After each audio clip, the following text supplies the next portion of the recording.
Magandang araw sa atin lahat mga kababayan, saan man panig kayo ng daigdig naron. Dito na naman tayo sa another episode ng ating vlogs. Badong Aratelis po. Pag-uusapan natin ngayon, ito po, no? Bakit po, si Senator Bato, alam niyo naman na sinagot niya po to si Congressman Tabi. Dahil nang-aasar di ba? Si Congressman Tabi po yung una ng asar, no? Dahil nag-react po siya dun sa sinasabi ni BP Sara sa kanyang speech sa impeachment. Okay, mahina po talaga dahil wala akong mikropono Pagpasensyahan nyo na lang. Teka, lalapit ko na lang. Ayan, lalapit na lang natin. Ayan, siguro. Okay. Mas dinig na siguro, no? Kaya lang, inabutan tayo ng init. Hayaan nyo na.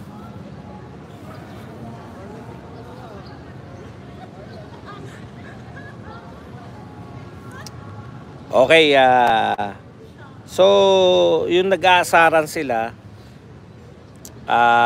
Tapos, eto po, yung mga congressman po natin, bakit sila po yung sila po yung mas stress pa, no? Bakit mas stress pa ang mga congressman? Sila na nga yung nagpa-impeach. Sa totoo lang po, sila na yung nagpa-impeach kay BP Sara. Sila pa yung mas stress kaysa sa in-impeach nila, no? Papaliwanag po natin yan. Tapos ang angas nito ni Chua, no? Naghahamon pa kay BP Sara. May papaalala lang tayo dito kay Chua. Tila napipiko na po itong si Senate President Chis Escudero, Waiter Escudero, dahil nagsabi na po siya na wag nyo madaliin ang Senado. Wag nyo kaming minamadali, no? Tayo naman naniniwala tayo so far na hindi madidiktahan si Chis Escudero, pero alam na natin ang ibig sabihin. Basta tayo naniniwala po tayo sa sinasabi ni Chis Escudero na kung hindi pakikialaman yung Senado, June 2 po sila magkukonvene, no? Ngayon, pag napaaga po, alam nyo na. Yan po mga pag-uusapan natin. Pero bago yan, kung bago ka pa lang dito sa ating channel, mag-subscribe ka na. Dahil ito lang ang tayong channel na may kinikilingan, may pinapanigan. Una sa balita, huli sa impormasyon. Kaya na pang hinihintay nyo, pindot na. Okay, pag-usapan natin, no? Ito po, alam na naman natin tong sinabi ni Tabi, no? Unahin na natin to si Tabi kasi ito po problema sa mga to, no? Fair game naman po si Tabi, alam niyo yun, hindi naman siya bumabanat kay BP Sara at pinangangalanda kanya na wala nga nagsasabi na stroke siya, ano ba tawag doon? Stroke victim ba tawag doon? 'Di ba? Ang alam natin, tabingi ang kanyang pagmumuka. Hindi naman sikat 'yan Ngayon lang sumikat po 'yan si Congressman Tabi dahil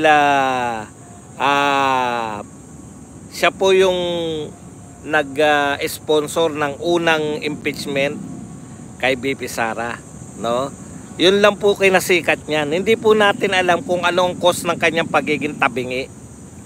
Ngayon, dahil bumanat naman siya kay BP Sara doon sa sinasabi ni BP Sara na mas masakit pa yung iniiwan ng boyfriend at girlfriend kaysa ma-impeach. Ibig sabihin, ayaw nila nun, no? Ayaw nilang sabihin ni BP Sara na mas masakit pa yung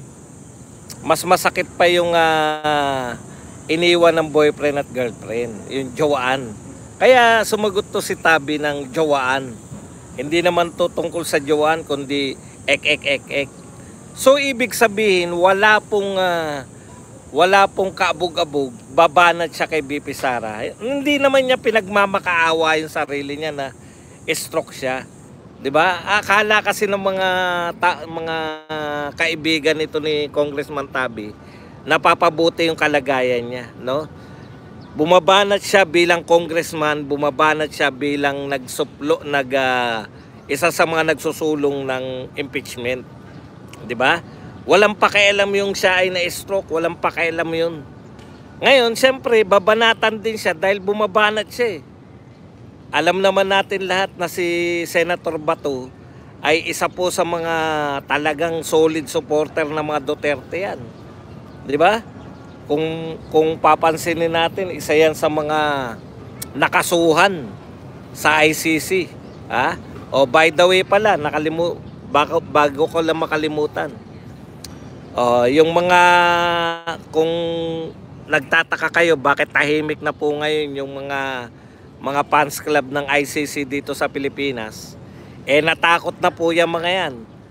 Ngayon kayo magsalita, Trillanes, De Lima, lahat po ng mga mahilig kumuda sa ICC. Ngayong may deklarasyon na si Donald Trump, napaparusahan niya yung ICC sa pamamagitan ng travel ban sa US, sa pamamagitan ng pag-freeze ng pag-freeze ng kanilang mga asset. Alam niyo po yung freezing ng asset ng ICC members, dati po dalawang tao lang yung unang salpukan ni Donald Trump tsaka ng ICC.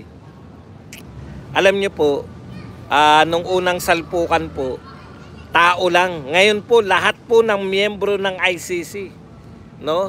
Lahat po ng miyembro, lahat po ng pag-aari ng ICC, staff, lahat po yan ay freeze na po yung kanilang asset. Ngayon, sabihin nyo, sa US lang naman, hindi po. Lahat po ng mga bangko na mayroon po sa US, meron pong anong tawag dito, nakikipag-ugnaya, meron pong transaksyon sa US. Lahat po ng bangko na may transaksyon sa US, ano po yan, ban sila.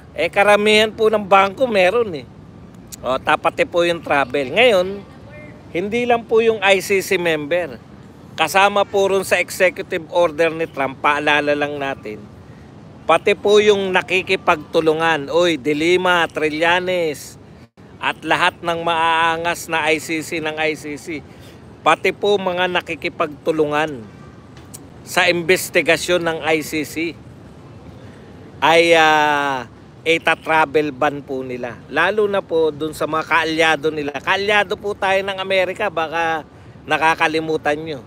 Lalo na sa mga kaalyado nila na hindi naman miyembro ng ICC. Kaya kayo, pasok kayo sa banga, no? Yan. Naalala ko lang kasi tahimik Wala, adehin boki kayo na sa ICC itong mga to wala namang, si Matubato po, hindi po sila. Yung mga sponsor po niya, hindi naman makakarating si Matubato sa ICC na wala nag-sponsor dyan Yung mga sponsor po nila, sila De Lima, yan sila Trillanes, ayan po ang mga mababan na yan. Akala nyo ganun lang ang US? Ano po yan, matalas po ang intelligence niyan. Okay, kaya ano po natin, no? Tahimik po sila ngayon. Ngayon, siyempre, kanya-kanyang distansya na yan sa ICC. Okay, balik po tayo rito kay Tabi. Fair game po yun, nang asar ka. Hindi naman namin alam kung bakit katabing di ba? Yan yung problema dito sa mga to Nung sumagot po si Bato na, sapakin ko kaya yung kabilang mukha mo para pumantay. In spirit po yun, nang ikaw ang umatake. Hindi ka naman pinapansin Tumatawa lang nga Ito po ang problema nila Bakit po sila na nga yung nagsampa na reklamo, no? Simple lang Sila na yung nagsampa na reklamo sa impeachment, o sila na yung nagpa-impeach kay BP Sara, sila na yung pumirma para ma-impeach si BP Sara, bakit sila pa yung kinakailangan magpaliwanag? Masama po ba na hindi apektado si BP Sara? Nakita ba niyo yung mga mukha ninyo kumpara kay BP Sara? Yung nireklamo niyo, yung inimpeach ninyo, glowing, blooming, fresh na fresh ang itsura. Tignan niyo si Sandro Marcos, kung ano itsura ngayon ni Sandro Marcos. Mukhang hindi na natutulog eh. Alam nyo, problema nyo yan. Katulad ngayon, merong isang PNPA class. Nakalimutan ko yung ano kasi wala tayong kodigo dito. May PNPA class na nagdeklara na suporta kay BP Sara. Unti-unti na yan, yung mga militar at kapulisan natin nagdedeklara na ng suporta nila kay BP Sara. Kaya yun nga nakakapagtaka eh. 'Di ba dapat ang stress, dapat ang paliwanag ng paliwanag yung mga dinimanda nyo. Bakit kayo pa yung na kinakailangan magpaliwanag. Kayo pa yung parang may need na magpaliwanag sa tao. Kita niyo yung sa Davao, yung congressman, binabato na po ng tao yung gate nila ng tae. Kaya, samantalang yung inimpeach ninyo, matagal ng handa, matagal ng pinag-aralan kung ano yung... O sinabi po ni Marcoleta, alam niyo po ba yung katumbas ng... ang katumbas daw ng mga reklamo nyo sa impeachment, ay parang jaywalking lang. 1991. O PNPA class of 1991. Marami pa po magsusunuran yan. Tandaan nyo po yung PMAAI, no, yung Philippine Military Academy Alumni Association. Nagpahayag na po yan na anti-corruption sila. Before pa tong inimpeach nila si BP Sara. No? Sabi ko nga, imbes na ang ma-stress yung nireklamo nyo, bakit yung mga pumirma, bakit yung nagpa-impeach, nakita nyo po ba yung mga itsura nila? Yung mga, pag nagpe-press con sila ngayon, hindi na po kasi alam nila epekto eh. Yung mamamayan, galit eh. Tumatakbo karamihan. Karamihan tumatakbo eh. Putya, malamang sa hindi matalo sila. At saka yung pagbagsak talaga ng natin, no? Nung talagang eto na yung sinasabi ni Marcos mismo. Si BBM mismo nagsabi nito na pagkakawatak-watak lang yan eh. Magkakawatak-watak, hindi po pwedeng hindi magkawatak-watak ang mga Pilipino pag inimpeach nyo yung Vice President. Ngayon, sulit ba yung pag-impeach nyo? Pagpapa-impeach nyo? Sulit sa mangyayari sa Pilipinas? Hindi na po yan madadaan sa tokis, yung galit po ng mga tao.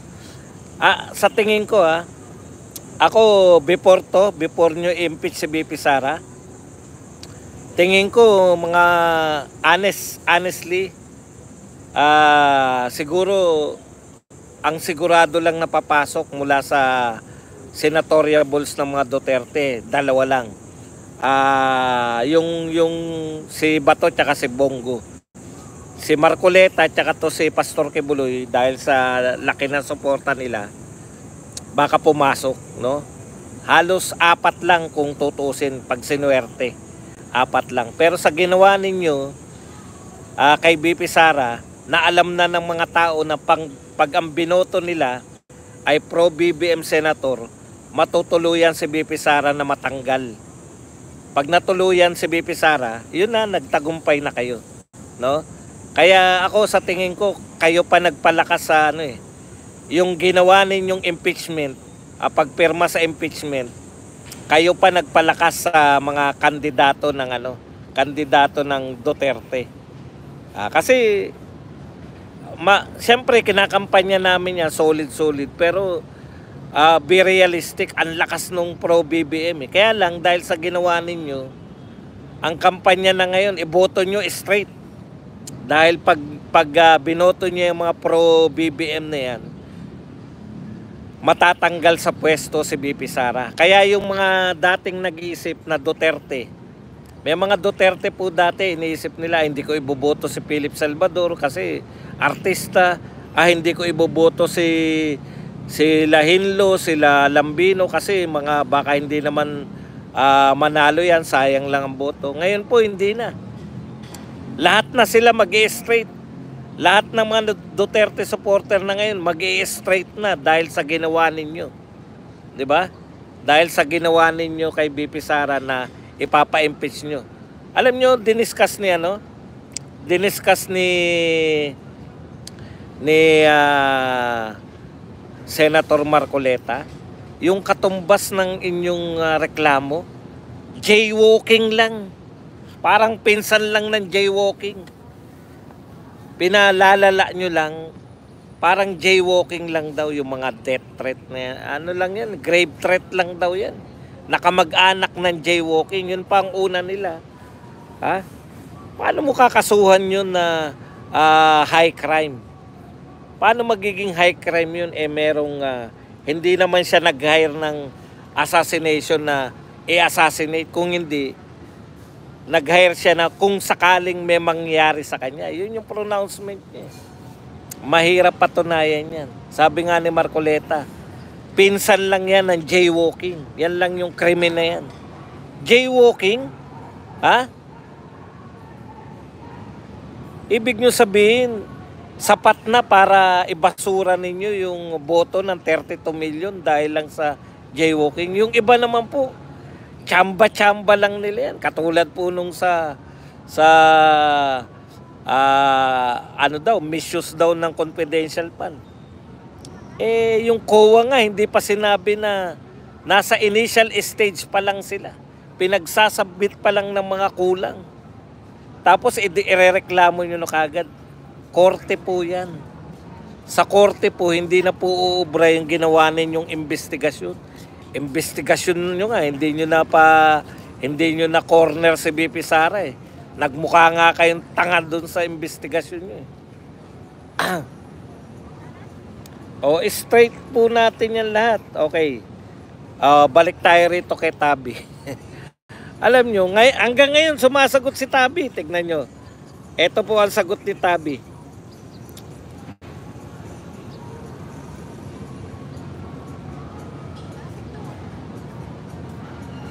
Teka lang, pawala-wala to signal dito sa aking ano. Alam nyo, sabi ni Tabi ngayon, sinagot niya yan eh. Ito sabi niya, sasapakin daw ako ng isang senador. Ang tapang naman niya. Sana ganyan din siya katapang laban sa China sa WPS at sa pagharap sa ICC. Baka naman tsak na namin siyang crocodile tears. Alam mo, Tabi, late ka na. Umiiwas na ngayon yung mga fans ng ICC, no? Na banggitin yung ICC. Okay. Tapos ang gusto nila ngayon, katulad nito, lumabas po to sa dito po sa kaawaan natin si Tambi. Si Tabi pala, si Tabi. Iba pala yung Tambi sa Tabi. Ito po. Sa Rappler, Bato de la Rosa under fire for insulting Akbayan Sardinia. Ang pinangangalandakan nila dito, yung health and medical advocates rallied behind Sardinia, demanded not only immediate kasi nga po dahil sa disability pala daw yun, no, yung pagiging tabingi ni Congressman Tabi. Okay lang ba sa inyo? Maingay ako? Ayon po sa mga kakampi ni Tabi, kasama si Dilima at saka tong mga grupo na to, na bakit daw iniinsulto? Kaya naman tabingi raw si Congressman Tabi dahil na-stroke. No? Alam nyo, kayo po nang iinsulto kay Tabi. No? Iniinsulto nyo si Tabi kasi hindi niya naman po pinagmamakaawa yung sarili niya na siya ay stroke victim. Siya po ay bumabanat ayon po sa kanyang kapasidad bilang congressman. Hindi naman sinasabi na bakit mo ko tinitirang tabingi ako, stroke victim ako. Kayo lang po, ikaw Dilima at saka tong mga Rappler, kayo lang yung nagsasabi na dapat hindi ginaganyan dahil stroke victim. Actually, kayo po yung nangmamaliit kay Tabi. No? Wala po kami narinig kay Congressman Tabi na siya po ay dapat kaawaan dahil siya ay stroke victim. In fact, ang tapang niya. At hindi namin siya tinitreat dahil siya ay stroke victim o hindi. Kayo po ang mapangmaliit eh. Kayo po ang minamaliit nyo yung kakayahan ni Tabi. Binabanatan namin si Tabi dahil sa sinasabi niya bilang congressman, hindi dahil siya ay na-stroke victim. Malaki pong pagkakaiba nun. Kami po, ginagalang namin siya, kaya namin siya binabanatan dahil sa kanyang sinabi, hindi dahil sa kanyang itsura. Hindi, itsura niya nga ang binabanatan namin, tsaka yung sinabi niya. Pero wala kaming hindi namin alam na siya ay stroke victim. Ngayon, dapat ba kaawaan namin siya? Hindi po yung ganun. Si Franz Castro nga, binabanatan namin kahit pangit eh. Wala naman naaawa sa itsura ni Franz Castro. Kahit yung makeup ni Franz Castro galing sa parlor. Bawal na bang banatan? Binabanatan namin si Franz Castro hindi dahil sa kanyang sa itsura niya. Binabanatan namin siya dahil siya ay bumibira kay Vice President. Fair lang. Hindi na po uso yung pagpangit, bawal awayin. Puta. Wala po tayong problema ron. Yan ang problema sa inyo eh. Kayo ang nangmamaliit sa PWD. Ang mga PWD gusto nila i-treat sila na normal na tao. Kung bumibira kami, banatan nyo rin kami. Ako, masasaktan ako pagka PWD ako tapos ay wag na natin patulan yan kasi na-stroke na yan eh. Yun po yun. Okay, punta tayo rito kay Congressman Chua. Kilala nyo naman si Chua, di ba? Dinig ba yung sounds? May sound sa likod eh. Sabihin nyo lang baka kasi nadidinig sayang lang tong natin. Maka-copyright lang ako. Dinig ba yung sounds?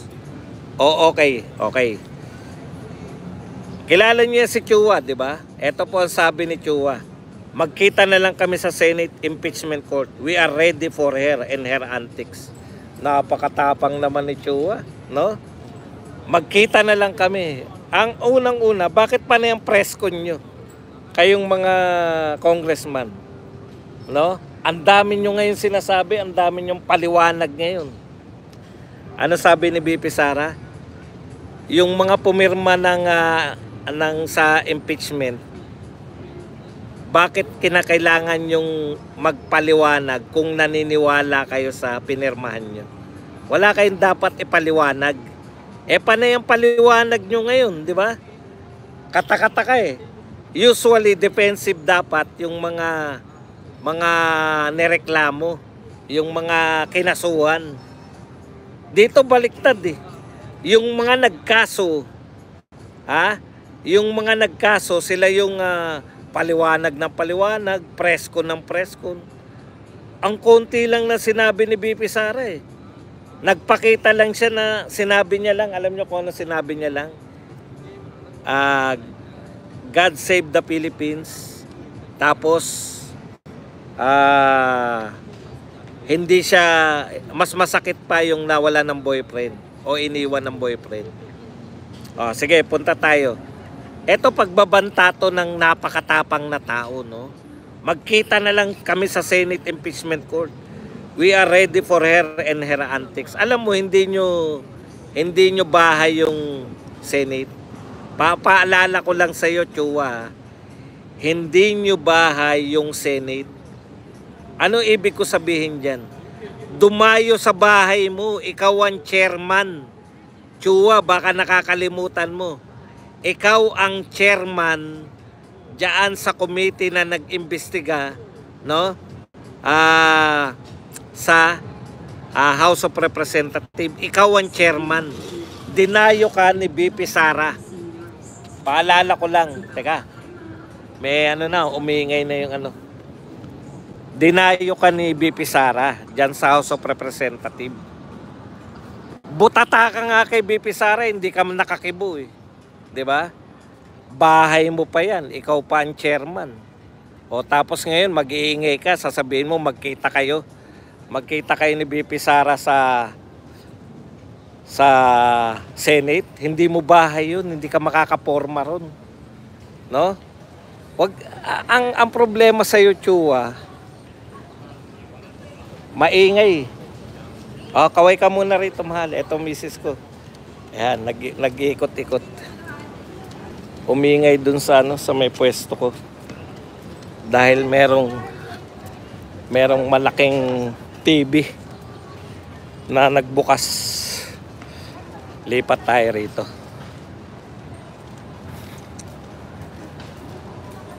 Saglit na saglit lang yung ano ko, hinihingal na kaagad ako. Yung lakad. Dito, lipat lang tayo dito. Okay. Bakit sila stress? Malamang talo sila. Sa inyo po, siyempre, kabubukas lang malakas eh. Kaya, hayaan nyo na.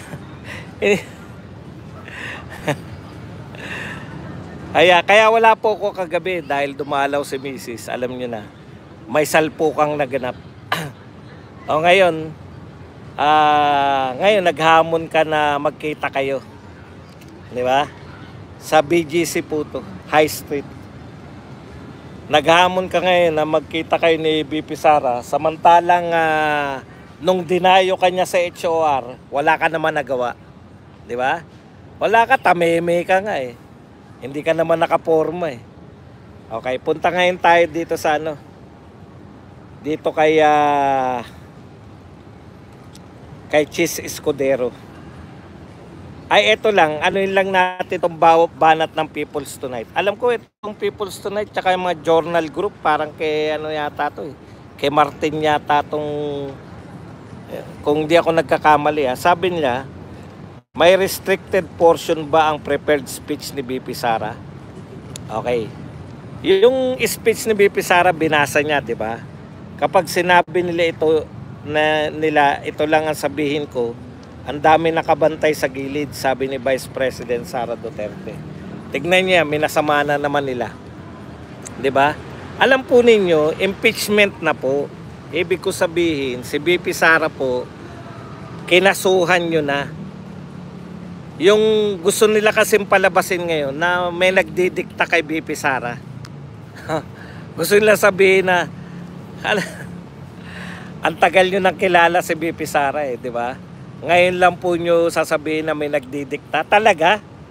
Sa tingin nyo si BP Sara lang, tau-tauhan lang?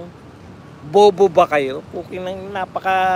Napaka ang gusto nyong palabasin na parang si BP Sara ay tau-tauhan lang na kung sino.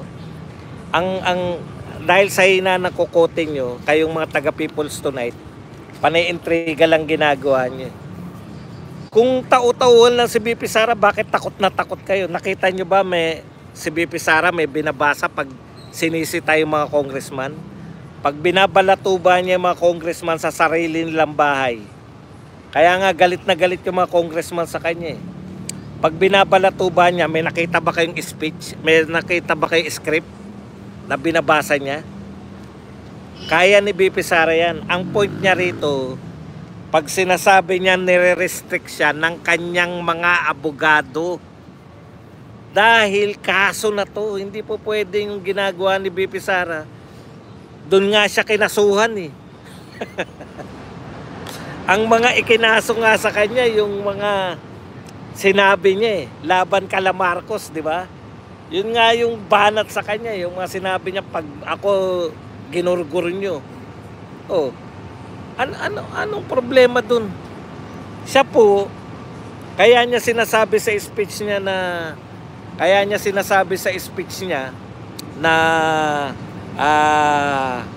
may mga eto lang daw dapat kong sabihin, di ba? Sinasabi niya eto lang dapat kong sabihin.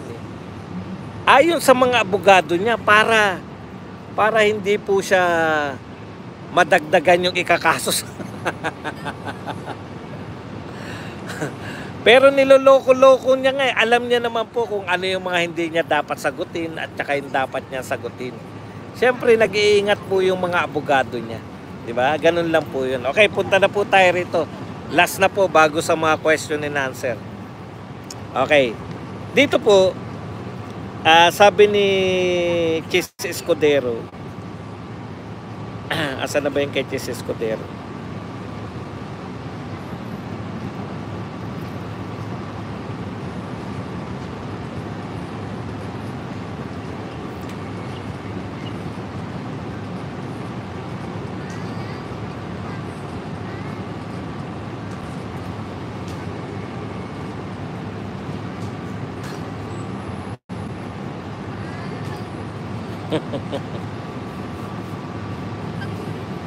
O sabi ni Chis Escudero, wag nyo kaming madaliin, di ba? Okay.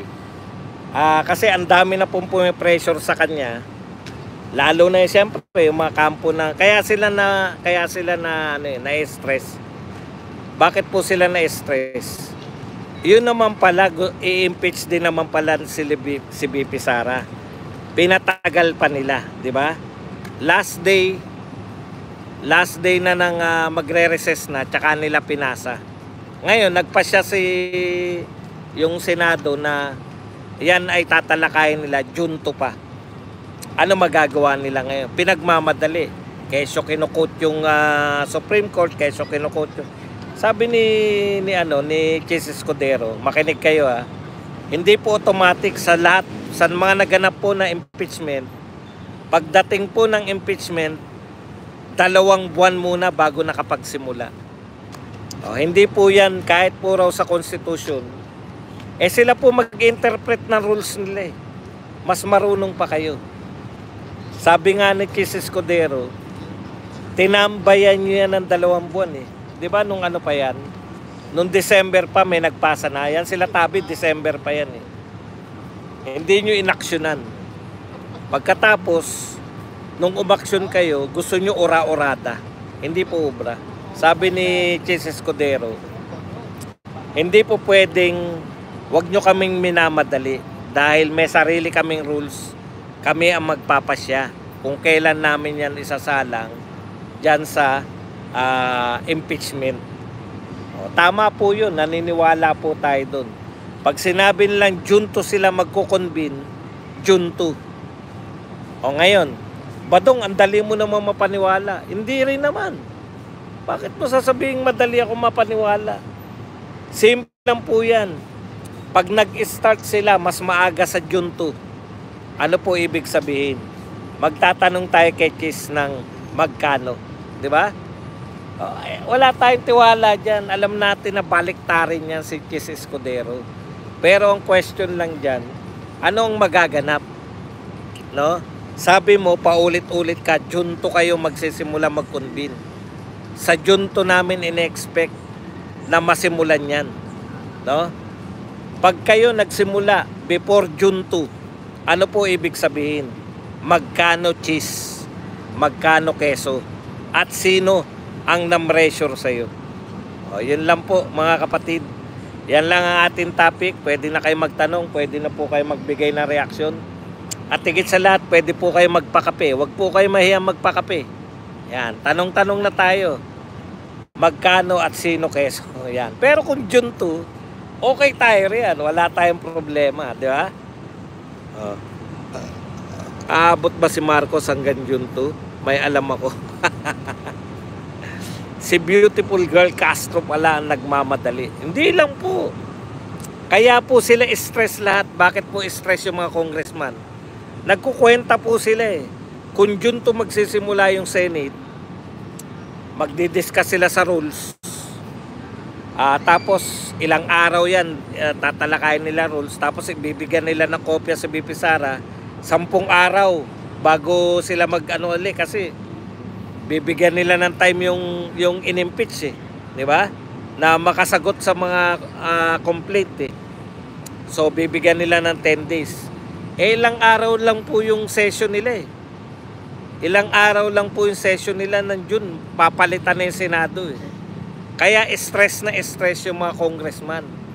Baka kaya nga po dapat ang manalong mga senador, panay mga pro Duterte. Straight po natin yan. Dahil pag hindi po natin yan straight, goodbye na po tayo dyan. Pagka nagpatumpik-tumpik pa kayo. Kasi noon di kayo naniniwala. Sabi ko ito numbers game to. Ay hindi ko rin iboboto si ano kasi ano yan, anong tawag doon? Yan kasi artista. Ay hindi ko iboboto yan kasi baka hindi manalo. Ay hindi ko. Ang dami yung mga alinlangan sa buhay. O ngayon, likes na kulto, Sir Bats.